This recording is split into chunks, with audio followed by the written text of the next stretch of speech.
జై శ్రీరామ్ అందరికీ నమస్కారం. వెల్కమ్ టు న్యూస్ అఖండ. నేను మీ కస్తూరి శ్రీధర్. మిత్రులారా, నేను ఇంతకు ముందు చాలా సార్లు చెప్పిన చైనాకు బలం వచ్చేసి చైనీస్ ఆర్మ్డ్ ఫోర్సెస్. ఈ చైనీస్ ఆర్మ్డ్ ఫోర్సెస్ కు బలం వచ్చి చైనీస్ నేవీ. ఈ చైనీస్ నేవీ అత్యంత శక్తివంతమైందన్నమాట. ఈ చైనీస్ నేవీ వద్ద దాదాపుగా 300కు పైగా యుద్ధ నౌకలు, అదేవిధంగా 76 సబ్మెరైన్లు ఉన్నాయి. అంటే ఈ సంఖ్య అమెరికా దగ్గర ఉండేటటువంటి యుద్ధ నౌకలు, సబ్మెరైన్ల కంటే ఎక్కువ అనమాట. అమెరికా ప్రధానంగా చైనాకు భయపడేది ఈ చైనీస్ నేవీ బలాన్ని చూసే. అర్థమైందా? సరే, ఇదంతా కూడా బాగానే ఉండాలి. కానీ చైనా మనకు శత్రు దేశం అయిపోయా. పైగా మనకు చైనాకు మధ్య బద్ధ విరోధం ఉండాలి. చైనా ప్రతి క్షణం కూడా మన దేశాన్ని నాశనం కోసం మాత్రమే పనిచేస్తా బతుకుతూ ఉంటుంది. అదేం విచిత్రమో కానీ చైనాకు మనం ఎన్నిసార్లు సాయం చేసినప్పటికీ కూడా చైనా మాత్రం మనల్ని శత్రు దేశంగానే భావిస్తూ వస్తుంది.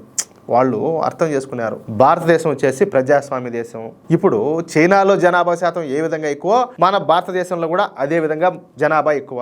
అతిపెద్ద మార్కెట్ భారతదేశం. ఎప్పుడైనా కూడా భారతదేశంలో సరైన నాయకత్వం ఏర్పడితే అది ఎప్పటికైనా మనకు ప్రమాదమే అని చెప్పేసి మొదటి నుంచి కూడా వాళ్ళు వ్యతిరేకిస్తూ వస్తున్నారు. ఇప్పుడు వాళ్ళ ఆలోచన నిజమైంది. ఇప్పుడు నరేంద్ర మోడీ గారు వచ్చిన తర్వాత ఈ చైనాకు మేకై కూర్చున్నాడు, ఊరికే కూడా కాకుండా. అందుకే నేను ఇంతకు ముందు వీడియోలో కూడా చెప్పిన, ఈ చైనా, పాకిస్తాను, బంగ్లాదేశ్ లాంటి నీతిమాల దేశాలు మన చుట్టూరా ఉండటం మన కర్మ అని. ఇక ఈ చైనా తమ యుద్ధ నౌకలను, అదేవిధంగా సబ్మెరైన్లను ప్రతిసారి కూడా రహస్యంగా హిందూ మహాసముద్రంలోకి పంపించి మన భారత నేవీ రహస్యాలను కనుగొనే ప్రయత్నం చేస్తుంది. చూడండి, దాని బుద్ధే సరైంది కాదు. అందుకే ఈ చైనీస్ నేవీని ఢీ కొట్టాలి అంటే మన వద్ద కూడా శక్తివంతమైనటువంటి యుద్ధ నౌకలు కావాలా. పైగా చెప్పుకోదగ్గ స్థాయిలో మన యుద్ధ నౌకలు ఉండాల్సిన అవసరం అయితే ఉండాలి. ఎందుకంటే మనకు చైనా, పాకిస్తాను, బంగ్లాదేశ్ దేశాల నుంచి ముప్పు అయితే ఉండాలి. ఏదో ఒక రోజు ఖచ్చితంగా ఏది మనం ఏ మాత్రం నిర్లక్ష్యం వహించినా, రేపేదైనా మనం గడ్డి తిని మనకు బుద్ధి లేక మనం విలువలన్నీ మర్చిపోయి మనము మోడీ గారు లాంటి నాయకుడిని ఆదరించకపోతే మళ్ళీ ఎవరు ఒక ఆయన కదా యువనేత అలాంటి వాళ్ళని ఆదరించి వాళ్ళకన్నా గెలిపించాం అనుకో దేశం సంకనాగిపోతుంది. ఈ అసమర్థం చూసుకొని వాళ్ళు మూకుమ్మడిగా 3 దేశాలు కలిసి మన దేశం మీద దండెత్తినా కూడా ఆశ్చర్యపోవాల్సిన అవసరం లే. అందుకే మోడీ ప్రభుత్వం వచ్చిన దగ్గర నుంచి ప్రధానంగా ఈ నేవీ మీదనే దృష్టి పెట్టినారు. ఈ క్రమంలోనే ప్రస్తుతం భారత్లో 68 వివిధ రకాలైనటువంటి యుద్ధ నౌకలను నిర్మిస్తున్నారు. మీరు వినింది నిజమే, తమాషకేం చెప్పడంలో నేను, నాకేం తమాషా. ప్రస్తుతం మన దేశంలో 68 యుద్ధ నౌకలు నిర్మాణంలో ఉన్నాయి. ఇవి గాక మరో 190 నౌకలను తయారు చేయాలని చెప్పేసి మోడీ ప్రభుత్వం భావిస్తుంది. ఇప్పటికిప్పుడు కాకపోయినప్పటికీ 2030 నాటికి మన భారత నేవీ పూర్తి స్థాయిలో పరిపుష్టం అవనుండదన్నమాట. చూడండి, అంటే మనం అతి త్వరలోనే ఆ రోజును కూడా చూడబోతున్నాం. ఈ క్రమంలోనే ఇప్పుడు మన భారత్ అమ్ముల పొదిలో మరొక సరికొత్త నౌక అయితే వచ్చి చేరింది. అదే INS తమల్. 2016లో భారత రష్యాల మధ్య ఒక ఒప్పందం జరిగింది.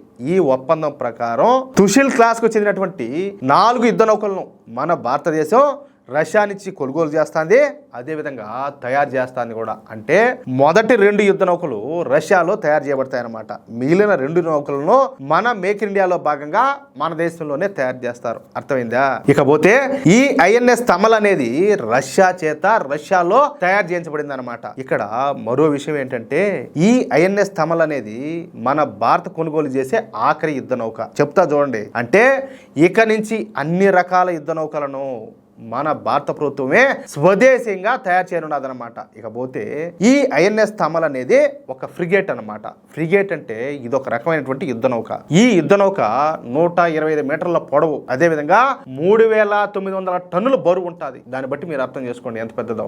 అలాగే ఈ ఫ్రిగేట్ యుద్ధ నౌక గంటకు 30 నాటికల్ మైళ్ళ వేగంతో ప్రయాణించగలుగుతుంది. ఈ నౌకలో అధునాతనమైనటువంటి బ్రహ్మోస్ సూపర్ సోనిక్ మిసైల్ వ్యవస్థలు, అదేవిధంగా హెవీ వెయిట్ దోర్పెడోలు, రాడార్లు, సోనార్లు, ఎలక్ట్రానిక్ వార్ఫేర్ సూట్లు వంటి అధునాతన వ్యవస్థలను మన INS తమల్ అయితే కలిగి ఉండడం ఇక్కడ విశేషం అన్నమాట. మామూలు కాదు. అంటే ఒక దమ్మున్నోడు మంచి ఆయుధాలు, అడ్వాన్స్డ్ ఆయుధాలన్నీ కూడా ధరిచేట్టుంటుందో అట్టుంటుంది. ఇది సూపర్ గా ఉంటుంది. అయితే ఈ నౌకకు కెప్టెన్ గా మన తెలుగువాడైనటువంటి తాతా శ్రీధర్ బాబును ఎంపిక చేయడం ఇక్కడ విశేషం అన్నమాట. అంటే దాన్ని నడిపేటటువంటి కెప్టెన్ ఎవరో తెలిసిన మన తెలుగోడు. అది మన గర్వకారణం. అది అంత అడ్వాన్స్డ్ యుద్ధ నౌక, అంతటి అడ్వాన్స్డ్ ఆయుధాలు కలిగినటువంటి యుద్ధ నౌకకు కెప్టెన్ ఎవరయ్యా అంటే మన తెలుగోడు. అది విషయం. ఎట్లా న్యూస్ బాగుంది కదా మిత్రులారా. ఈ న్యూస్ కనుక మీకు నచ్చినట్లయితే ఖచ్చితంగా ఈ న్యూస్ నలుగురికి షేర్ చేయండి. అదే విధంగా ప్రతి ఒక్కరు కూడా మీ యొక్క అమూల్యమైనటువంటి అభిప్రాయాలను ఖచ్చితంగా కామెంట్ రూపంలో తెలియజేయండి. ఇక్కడ ఇంకో విషయం ఏంటంటే, ఇంతవరకు మీరు గనక మన ఛానల్ను సబ్స్క్రైబ్ చేసుకున్నట్లయితే ప్రతి ఒక్కరు కూడా మన ఛానల్ను సబ్స్క్రైబ్ చేసుకోండి, సపోర్ట్ చేయండి ప్లీజ్. జై శ్రీరామ్, జై హింద్.